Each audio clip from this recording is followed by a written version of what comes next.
Hi, everybody. Welcome to How to Find the Perfect Rental Unit. I know there's a bunch of renters out there. I've talked to a lot of you. So we are recording this video today to let you know how you can use online resources and kind of become your own little rental detective to find the best unit as quickly as you can. So I'm going to be walking you through those resources today. So let's start out with the most common, which is Zillow, Zillow.com. They also have an app that you can get on your phone, which can be super helpful. You can set up notifications that go right to your phone, the same as if you got a text message, and it will show you when a new listing that matches your search comes up. So for our purposes today, we're going to say that we are looking for a unit in the 14609 zip code. You can even specifically go, like, let's say I know I only want to live in the Beechwood neighborhood. I can search that. It'll say that it is showing me the results for the Beechwood neighborhood. It includes Emma in here too. So I'll hit X there and say, yep, that's what I want to look for. And you can always remove the boundary and change it if you want to live in North Market View Heights or Neighborhood of the Arts or wherever you want to live. If you search by neighborhood, you can also search by zip code. Or just keep it really broad. You can even match it to your current location. Say, I don't want to live more than 5 miles away from where I am right now. So I'm just going to put it back to 14609 right now, just because there's a couple more results that come up here. So I've already have a couple filters on. The first thing you want to make sure is that you have for rent on.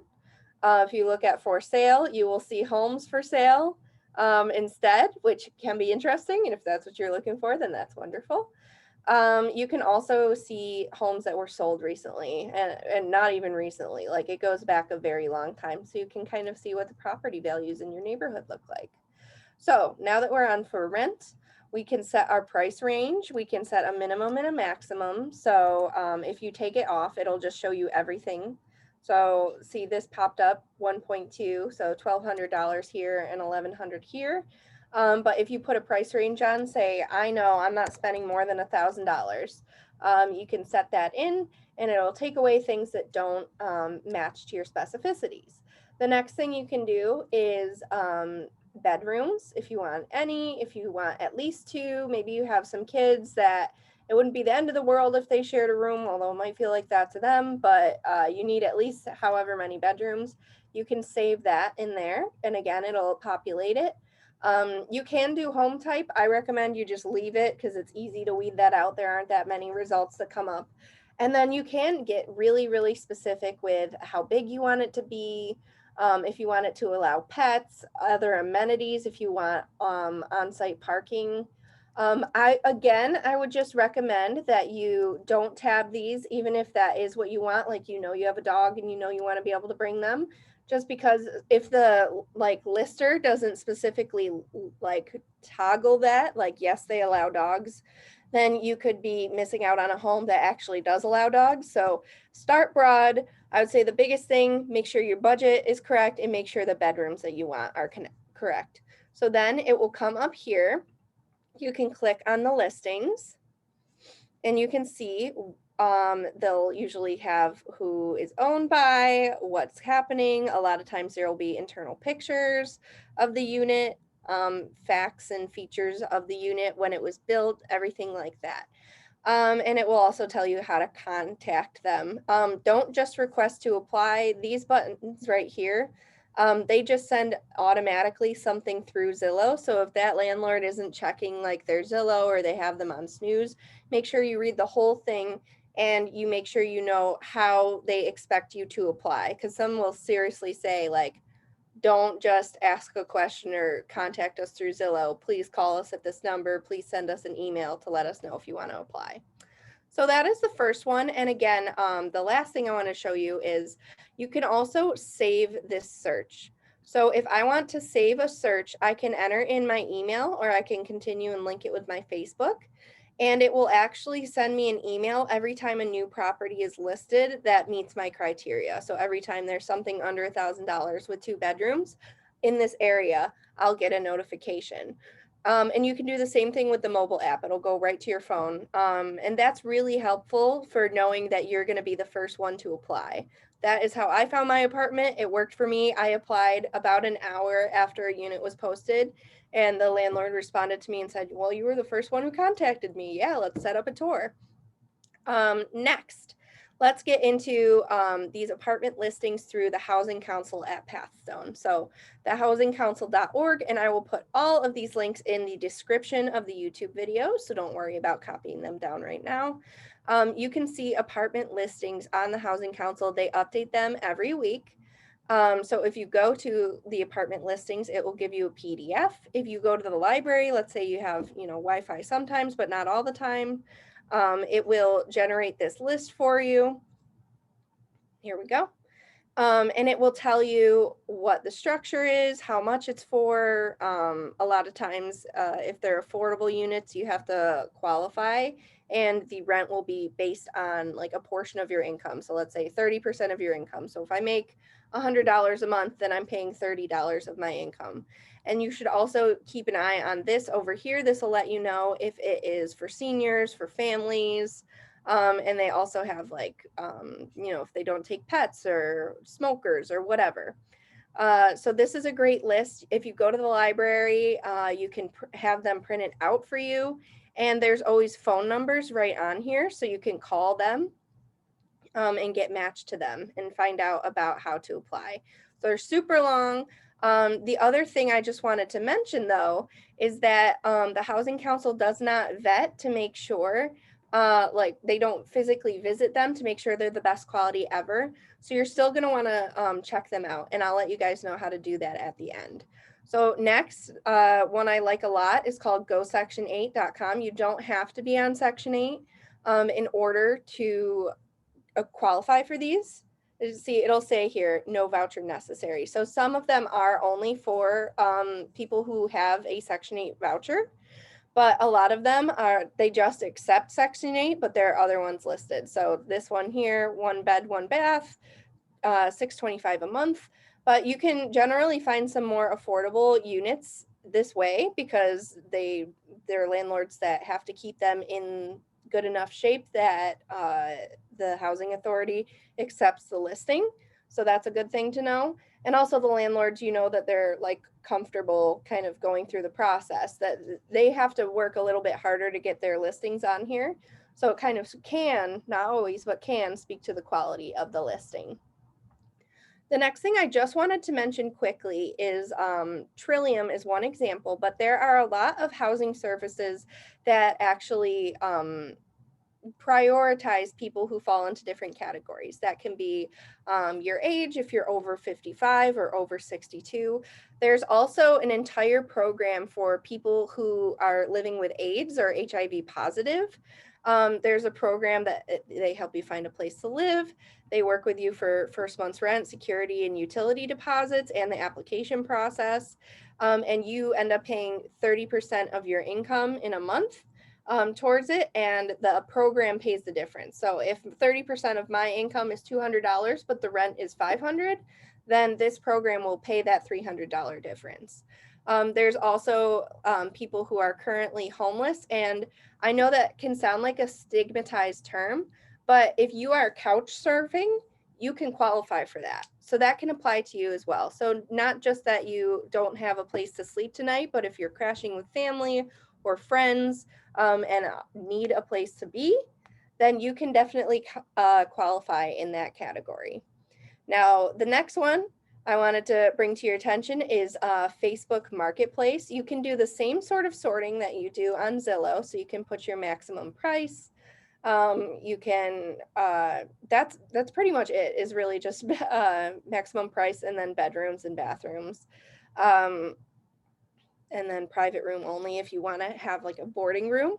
So the thing I wanted to mention is that you should definitely look into these and do your research before you sign up. Now, for example, and I'm not targeting any landlord, this is just the one that I picked up today when I was looking. If you go to the city's property website, which again, I'll put a link in the YouTube description so you can click on that, you can look up the property that you're interested in. See, here's 456 Garson. That's exactly what this is here. It says when it was listed, when it's ready for, and again, you can go through all of the different kind of amenities, things that are nearby. It lets you know where the closest bus stops are, how many feet away they are. So when I go to the property website and search for 56 Garson, if you go to the code enforcement tab, you'll be able to see two things. The first thing will be if there's a certificate of occupancy, which basically means that in the past, however many years, so it was issued in 2015, this property was inspected and deemed to be habitable by a code inspector. The other thing I can see is if there are outstanding code violations, and not all code violations are the same. But what's really great is that you can actually say, I'm still interested in this property. The pictures look really pretty. Sometimes code enforcement or code violations will be, the grass is too long today. So it doesn't necessarily mean that it's like quality of life things that should make you really think twice about whether you want to live here or not. But you can call your local neighborhood service center and say, I'm a prospective renter. I'm interested in this property, but I saw that it had code violations. Can you tell me what they are? And they can tell you, oh, well, it's because there wasn't a smoke detector up when they came through.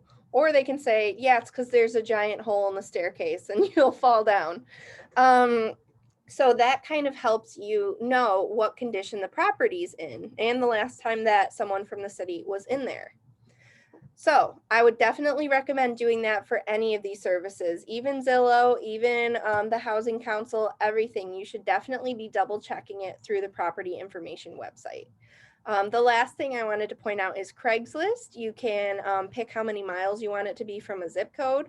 Make sure that you are on the housing tab and looking for apartments for rent, because you will get a lot of like vacation rentals and other properties.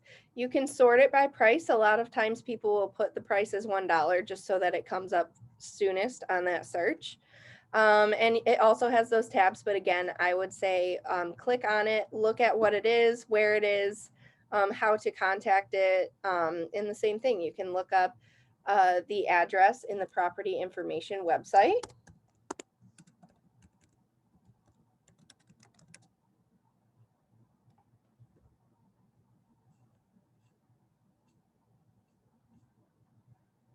And in theory, it would come up.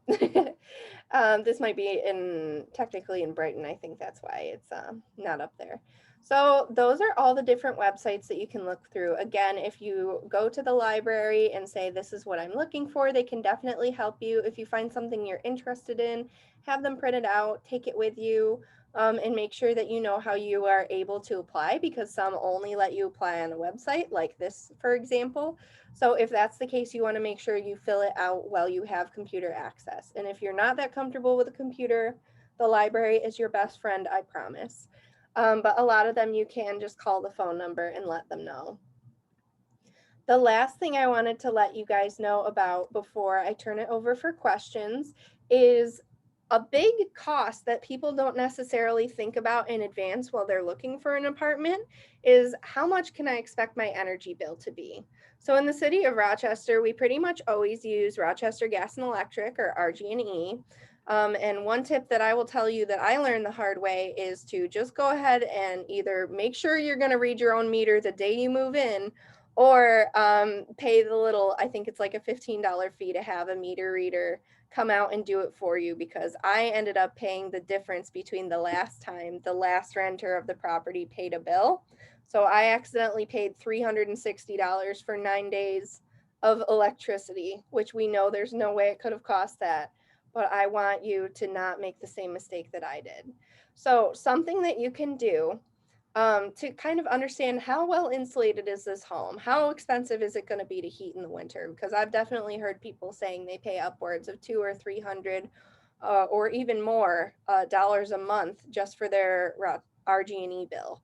So what you can do is call the customer service number, and what they'll do is you can request a billing history. So say, I want to live in 1 Goodman Street, apartment 1, and I want to know for the last 2 years, what was the utility bill like? So they provide that for prospective rental. So you can call and provide the information to another authorized person. So they will send it to your landlord and you can receive that. So you get it within 10 days of the request. Request it early. Usually it takes that much time between like the security deposit and the move-in. And it's free for the first 2 requests, and then it's $15 after that. But that can make a huge difference as you're thinking about not just your rental cost, but also what you're going to be paying on average for your utilities. So that is the end of my presentation. And now I would love to turn it over to Tammy and Rachel. Going through that information today, living in the neighborhood and talking to renters, what questions does that bring up for you? The RG&E bill, that little $15 after the first 2. Now, if I'm looking for an apartment and I see what I like and I call and get the RG&E information, you said that bill is sent to the landlord or Yeah, sent to me?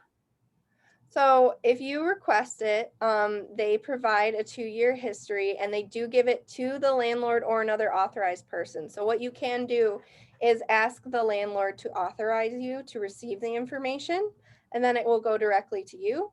But yes, it's true. If you request it, it will go to them first, if they don't authorize you as a person who is allowed to receive that information. So definitely make sure the landlord is down to tell you that. They may tell you an estimate, and it's really sort of a judgment call if you believe them on that, but it's definitely within your rights to ask for, and you can definitely find that information.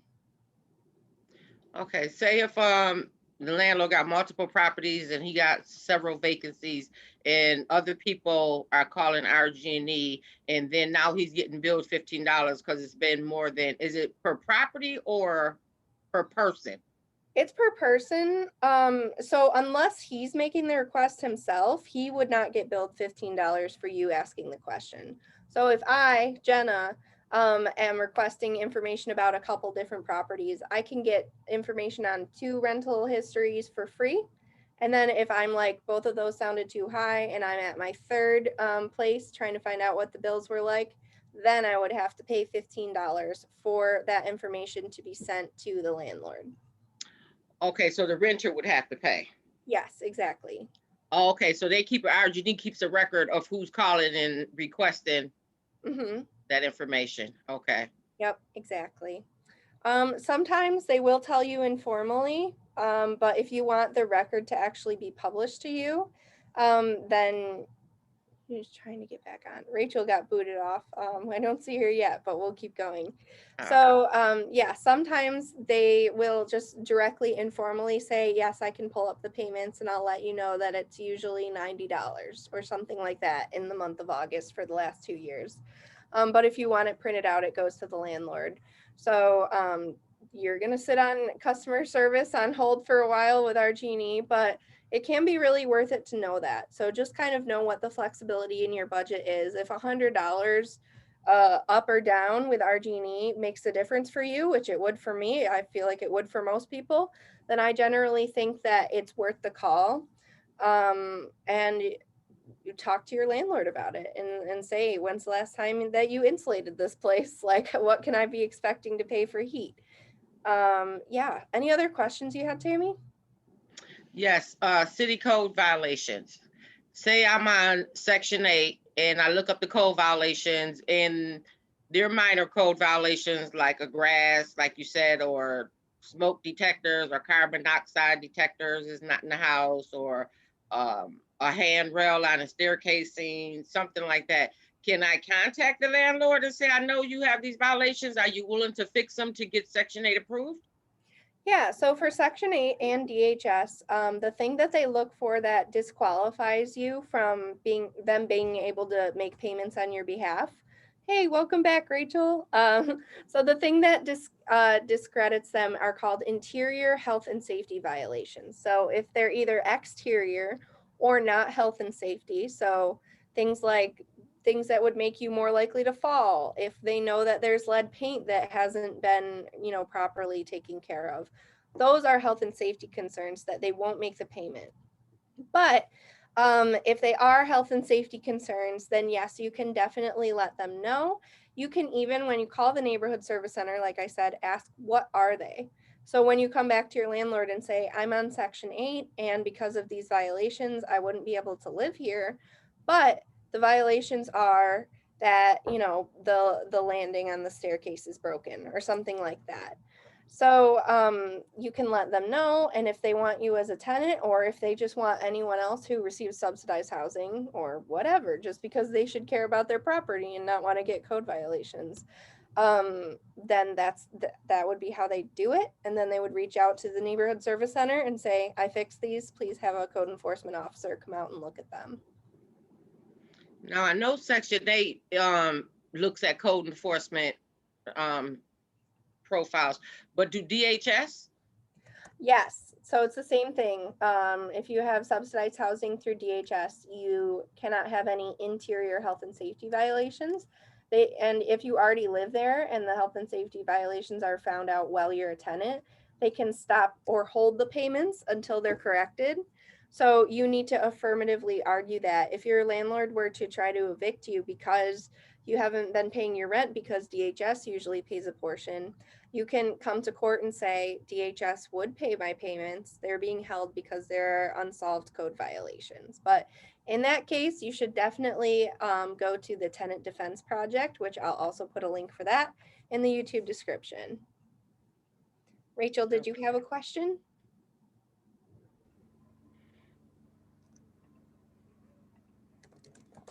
Did you see my question I texted you? Nope. Please say it Oh, out loud. okay. I was like, so I don't know if this had already been asked, but my question was, what are some questions I should ask my landlord to make sure that they are going to care about the property? And what are some signs that I should look for that they'll be like a good and attentive landlord? I think the best thing is to look at the lease that they propose, if that's the stage that you're at. Make sure that it doesn't waive any rights. It wouldn't even be able to be upheld in court if they tried to, but like let's say they say tenant is responsible for all maintenance and safety issues in the house.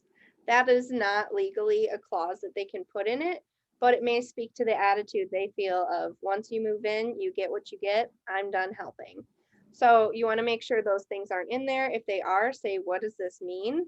Read your lease before you sign it, because although those aren't legally enforceable, again, it may speak to sort of the behavior that you can expect from your landlord. Open all cupboards and doors, look at the ceiling, see if things are peeled. If there's anything that they say, oh yeah, well, I was going to fix that before you move in. So let's say there's a broken window or a broken screen in a window. You need to get that in writing before you sign on to the lease that they are going to repair it.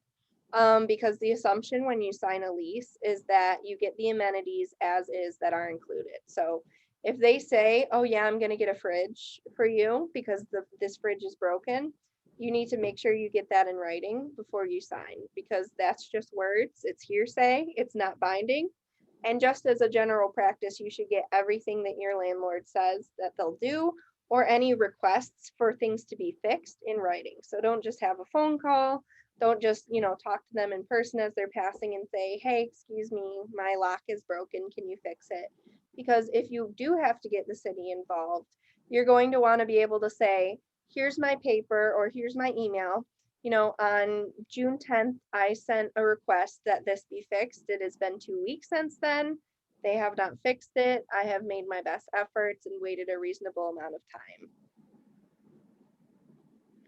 So if, say there is something wrong with your apartment and your landlord fills out a paper and saying that he's gonna fix it when you move in, and the day you go to move in and you find that it's not fixed, can you cancel the apartment and get your security back, or do you still have to move in and give him time to fix it? If you signed it in the lease, he would be in breach of contract of your lease by not fixing it. So if you did want to get out of the lease and said, hey, this is not the relationship I agreed to, this isn't the condition I agreed to, then you have a right to get your security deposit back. If he trying to say, nope, you sacrificed it, you, again, go to the tenant defense project and you could actually get your security deposit back in small claims court. Okay. Yeah. The last thing I forgot to share earlier, and I'll share with you now, is you can also search by owner. So let's say this is my, and this is just because I have worked with tenants in this property before. So if I want to see all of the properties that this place owns, know where are the other tenants, this is how I could find that out. So I could see, okay, yes, this property is in good shape right now. I'm about to move in. What do other properties look like? And you could again go to code enforcement and say, okay, so there's some open violations in other places. Maybe that's something to look for. Does that speak to the quality? But it can also tell you the size of the property owner that you're going to go with. All right. Any last questions? Nope. All right, well, it has been a pleasure.